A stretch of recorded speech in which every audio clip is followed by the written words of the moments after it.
Food ব্লগাররা যা বলে আদৌ কি তা সত্য তা জানাবো আজকে। চলে আসলাম পুতুলবাড়ি রেস্টুরেন্টে। এই রেস্টুরেন্টের কাচ্চি নাকি অসাধারণ, দেখি কেমন খেতে। পুতুলবাড়ি রেস্টুরেন্টটা যাত্রাবাড়ি রায়েরবাগে। রেস্টুরেন্টের উপর থেকে রায়েরবাগ পুরোটা কত সুন্দর দেখা যায় একবার দেখুন। আর তাদের এনভায়রনমেন্ট অসাধারণ। আমরা গিয়েছিলাম দুপুরবেলা, যাওয়ার সাথে সাথেই অর্ডার করলাম পুতুলবাড়ি ফার্স্ট ক্লাস কাচ্চি, এবং সাথে সাথেই কাচ্চি চলে আসলো গরম গরম।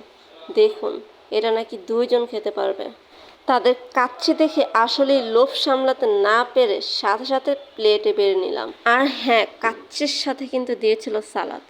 আর তাদের এখানে যে খাসির গোস্ত ইউজ করা হয়েছে, এই গোস্তটা অনেকটা শক্ত ছিল, কিন্তু তাদের কাচ্চির স্বাদ কিন্তু ছিল অসাধারণ। যখন মাংস, সালাদ এবং কাচ্চিটা মুখে নিলাম, তাদের কম্বিনেশন অনেক ভালো লাগছে। আমি পার্সোনালি অনেকের রিভিউ দেখে গিয়েছিলাম, অনেকেই বলেছিল এই কাচ্চিটা নাকি 2 জনের জন্য পারফেক্ট, কিন্তু আমার কাছে তাদের খাবারের কোয়ান্টিটি খুব কম মনে হয়েছে। আর যারা পেটুক টাইপের তাদের জন্য কিন্তু এই একটাই যথেষ্ট।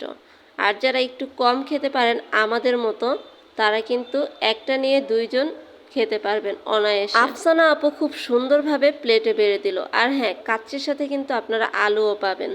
এবার আমি খেতে বসে পড়লাম। এটা কিন্তু আফসানা আপুর থেকে একটা ট্রিট ছিল। তারপর আমরা খেতে বসে পড়লাম। আফসানা আপু বলল, তাড়াতাড়ি খাও, কারণ আমাদের খাওয়া শেষ করে আমাদের আবার রিটার্ন যেতে হবে। যাই হোক, আমি সব কিছু নিয়ে নিলাম খাওয়ার জন্য। এবার আমি খাবো এবং টেস্টটা আপনাদেরকে বলবো।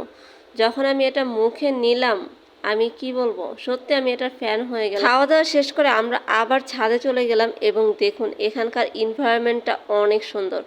যারা ছবি তোলার জন্য স্পেস খুঁজেন, এটা কিন্তু তাদের জন্য পারফেক্ট একটা জায়গা। তারপরে এখানে আমরা কিছু শ্যুট নিয়ে নিলাম, আমরা আমাদের কিছু ছবি, আমাদের কিছু ভিডিও করে নিলাম, এবং দেখুন এই জায়গাটা কিন্তু অসাধারণ। আর তাদের ভিতরের স্পেস যদি বলি, দেখুন বেলুন দিয়ে এত সুন্দরভাবে সাজানো রেস্টুরেন্ট আমি এই প্রথমবার দেখছি। আর বেলুন দিয়ে এইভাবে সাজানোটা আমার কাছে একটু ইউনিক মনে হয়েছে। এটা কিন্তু যারা ছবি তুলতে, ভিডিও করতে বেশি পছন্দ করেন তাদের জন্য সুন্দর একটি জায়গা। যারা পুতুলবাড়ির রেস্টুরেন্টে এসেছেন তারা অবশ্যই জানাবেন কমেন্ট করে। আর হ্যাঁ, আমার ভিডিওটা কেমন লেগেছে অবশ্যই আপনারা জানাবেন। সো গাইস, আল্লাহ হাফেজ।